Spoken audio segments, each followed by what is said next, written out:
இப்போ பார்த்தீங்கன்னா சூப்பரான மட்டர் மட்டர் புலாவ் எப்படி பண்ணங்கிறதையும் பார்க்கலாம். ஸோ எப்படி செஞ்சது அப்படின்னு சொல்லி பார்க்கணும்ல. ஸோ வாங்க வீடியோக்குள்ளே போகலாம். ஹாய் ஃப்ரெண்ட்ஸ், வணக்கம். நமஸ்தே. நீங்கள் எப்படி இருக்கீங்க? நல்லா இருக்கீங்க, சந்தோஷமா இருக்கீங்கன்னு நினைக்கிறேன். நம்புறேன் நல்லது நினைப்போம், நல்லது நடக்குங்க. 2 நாள் வீடியோ அப்லோட் பண்ணலங்க, சாரி. கொஞ்சம் வேலையாகவே இருந்துட்டேன் அதனால். ஸோ இன்றைக்கி வந்து ஒரு சூப்பரான ஒரு புலாவ் மாதிரி சொல்லலாம் நீங்கள்.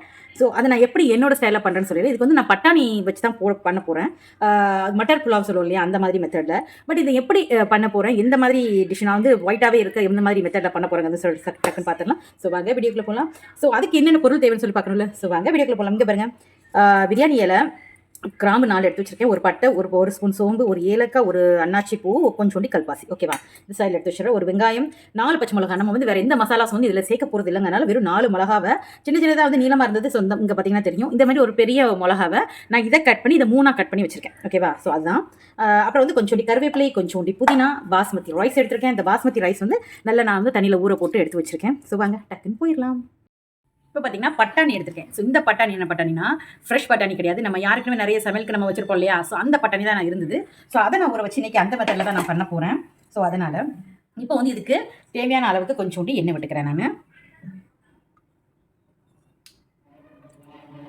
ஒரு 3 ஸ்பூன் அளவுக்கு, 3 கரண்டி கரண்டி அளவுக்கு நான் வந்து இதில் வந்து எண்ணெய் விட்டுக்கிறேன்.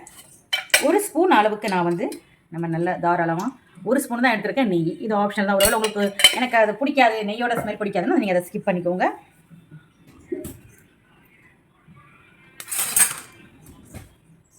இப்போ வந்து நம்ம வச்சுருந்தோம் இல்லையா, ஸோ மசாலா வந்து நான் உள்ள சேர்க்க ஆரம்பித்தேன். டக்குன்னு முடிஞ்சிடக்கூடிய ஒரு வேலைகள், ரொம்பலாம் டைம் எடுத்து வேலை செய்யணுங்கிறது இல்லைங்கனால சமையல் ரொம்ப ஈஸியாகவே இருக்கும். இப்போ பார்த்தீங்கன்னா வெங்காயம், பச்சை மிளகாவையும் நான் போட்டிருக்கேன். நல்ல இதில் வேறு எந்த ஸ்பைசஸும் நான் சேர்க்கலை. ஒருவேளை உங்களுக்கு வந்து பட்டாணி வந்து புலாவ் வந்து கொஞ்சம் வித்தியாசமாக வேணும்னா நீங்கள் ஃப்ரெஷ் பட்டாணி கூட எடுத்துக்கலாம், ரொம்பவே டேஸ்டியாக தான் இருக்கும். ஸோ என்கிட்ட இப்போதைக்கு ஃப்ரெஷ் பட்டாணி இல்லைங்கிறனால நான் இந்த பட்டாணி செய்யணும். மோஸ்ட்லி வந்து எல்லா நேரமும் எல்லா இடத்துலையும் பட்டாணி கிடைக்குமா அப்படின்னு கேட்டால் சத்தியமாக கிடைக்காது. சம்டைம் கிடைக்கும், சம்டைம் கிடைக்கலன்னு வச்சுக்கோங்க. கொஞ்சம் ரேட் வந்து கொஞ்சம் ஜாஸ்தியாக இருக்குன்னா நம்ம வாங்க மாட்டோம். ஆனால் அதுக்கு பதிலாக இந்த மாதிரி ஒரு பட்டாணி வாங்கி நம்ம ஊற வச்சு நம்ம இந்த பட்டாணிலையும் கூட நம்ம இந்த மாதிரி டிஷ் பண்ணலாம். ஸோ சாரிங்க, ஒன்றும் ப்ராப்ளம் கிடையாது. இப்போ வந்து இதில் லைட்டாக அடுப்பை கொஞ்சம் சின்ன வச்சுட்டு இதில் வந்து கொஞ்சோண்டி உப்பு சேர்த்துக்கிறேன். ஒரு சின்ன ஸ்பூன் அளவுக்கு வந்து உப்பு சேர்த்துக்கிறேன். இதில் வேறு எந்த மசாலாவும் நான் சேர்க்க போகிறது இல்லைங்கிறதுனால நான் வந்து இந்த மிளகா வந்து கொஞ்சம் ஜாஸ்தியாகவே எடுத்துருக்கேன். அப்புறம் வந்து இதை கொஞ்சம் வதங்கணும், ரொம்பையும் போட்டு வதக்காதீங்க. பிரியாணிக்கு அந்த டேஸ்ட் நல்லா தான் இருக்கும். இந்த 1 ஸ்பூன் அளவுக்கு இஞ்சி பூண்டு பேஸ்ட். ஓகேவா, இஞ்சி பூண்டு பேஸ்ட்டு நான் சேர்த்துருக்கேன். இதுக்குள்ளே இதை நல்லா ஃப்ரை பண்ணி எடுத்துக்கோங்க, கூட மிக்ஸ் பண்ணிக்கோங்க. வாசனை சும்மா கமன்னு வருது. அடுத்த சிம்மில் வச்சு நம்ம வச்சுருந்த பிரியாணி இலை, நம்ம வச்சுருந்தா கொஞ்சம் சொல்லி மல்லி இலை, இதையும் நான் அதுக்குள்ளே சேர்த்துக்கிறேன்.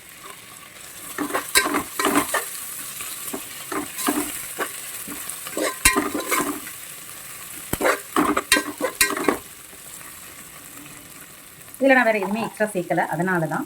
இப்போ இந்த லேஸாக கொஞ்சம் மூடி வச்சு நம்ம வேக வச்சு எடுத்து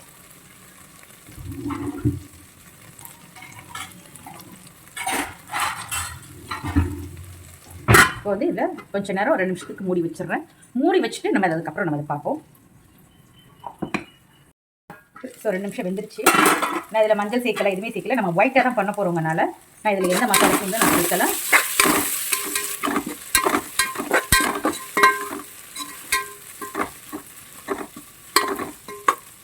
இப்போ நம்ம வச்சுருந்து வேக வச்சிருந்தோம் இல்லையா பட்டாணி, அதில் சேர்த்துக்கிறேன்.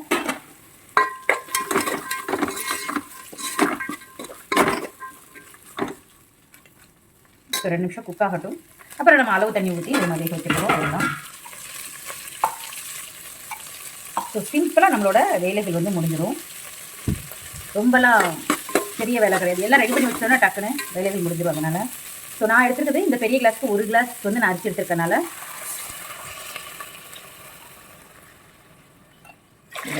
நான் 2.5 கிளாஸ் தண்ணி விட்டுக்கிறேன். ஒன்று கேட்பீங்க, ஏங்க 2.5 கிளாஸ் தண்ணி அப்படின்னு கேட்பீங்க. நான் ஓப்பனில் வச்சு தான் வேக விடுவேன். இப்போ பார்த்தீங்கன்னா உங்களுக்கு தெரியும், நான் அரிசியை வந்து குக் பண்ணி இதில் நான் போட மாட்டேன். ஓகேவா, நான் வந்து அரிசியை வந்து இதில் குக் பண்ணாமல் இது கொதிச்ச உடனே நான் வந்து இதில் நீங்கள் இப்போ நான் ஊற்றிருக்க மாதிரி நீங்கள் நார்மல் ப்ளெயின் வாட்டர் ஊற்றிக்கிட்டாலும் ஓகே தான். இல்லை அப்படின்னா நீங்கள் வந்து ஹாட் வாட்டர் ஊற்றிக்கிட்டாலும் ஓகே தான். இப்போ நம்ம வச்சுருக்க அரிசியை நல்லா வாஷ் பண்ணிவிட்டு நம்ம அதை எடுத்து வச்சுக்கிறோம்.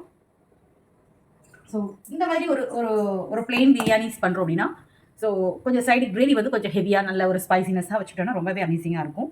ஸோ அதனால் இப்போ பார்த்தீங்கன்னா நான் வந்து ஏற்கனவே ஆல்ரெடி சால்ட்டு போட்டிருக்கேன். இருந்தாலும் கொஞ்சம் உங்களுக்கு சால்ட்டுக்கு தகுந்த மாதிரி உங்களுக்கு உப்பு எவ்வளோ தேவைங்க அதை பார்த்துட்டு போட்டுக்கோங்க.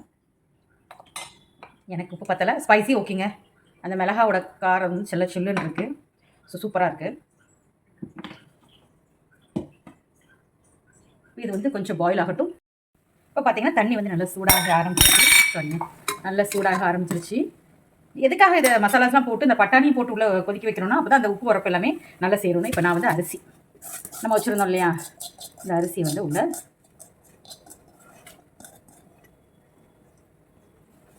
சேர்த்தாச்சு. இதை எல்லா இடத்துலையும் போல் மிக்ஸ் பண்ணி விட்டுட்டு ஸோ இதை வந்து நம்ம வேக விட வேண்டியதான்.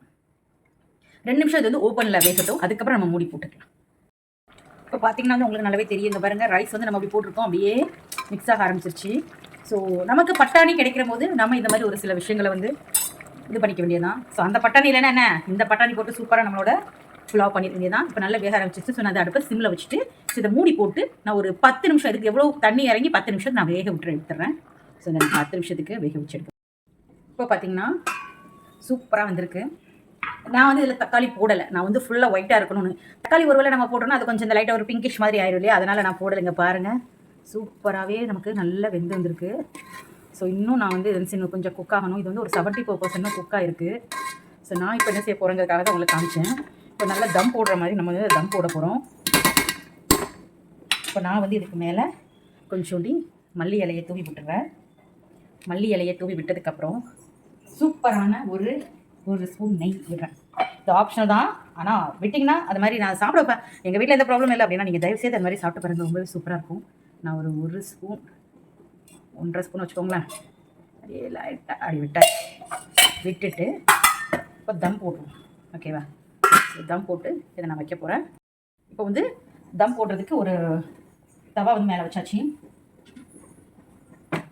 இப்போ நம்ம எல்லாத்தையும் ஒன்றா மிக்ஸ் பண்ணியாச்சு. ஸோ நான் நல்லா மூடி வச்சுக்கிறேன்.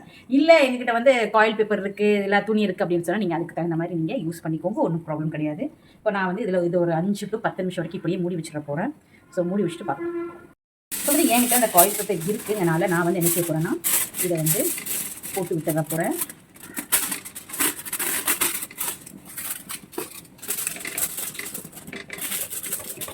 பருப்பு வந்து கீழே வந்து எனக்கு பாஸ்தா தாங்க இருக்குது. ஓகேவா, இப்போ நான் இதை ஒரு 10 நிமிஷத்துக்கு போட்டுவிட்டு மூடி வைக்க போகிறேன்.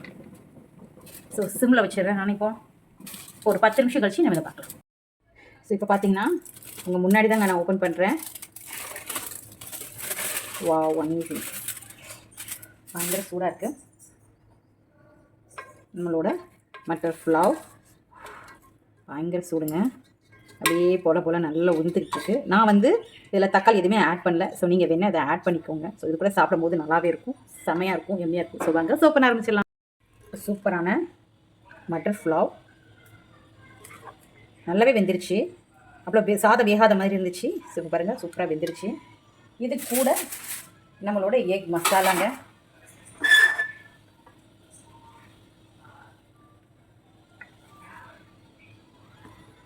சூப்பரான ஒரு எக் மசாலா நம்ம செஞ்சுருக்கோம். ஸோ இப்போ நாங்கள் சாப்பிட்டு என்ஜாய் பண்ண போகிறோம். ஸோ நீங்களும் இதே மாதிரி சாப்பிட்டு வீட்டில் இதே மாதிரி ட்ரை பண்ணி பார்த்துட்டு எப்படி இருந்துச்சு கமெண்ட் சொல்லுங்கள்.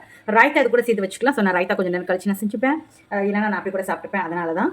ஸோ இப்போ வந்து நான் சூப்பரான ஒரு எம்மியான ஒரு மட்டர் புலாவும் ஒரு மசாலா கிரேவியும் நான் செஞ்சு நாங்கள் சாப்பிட போகிறோம்.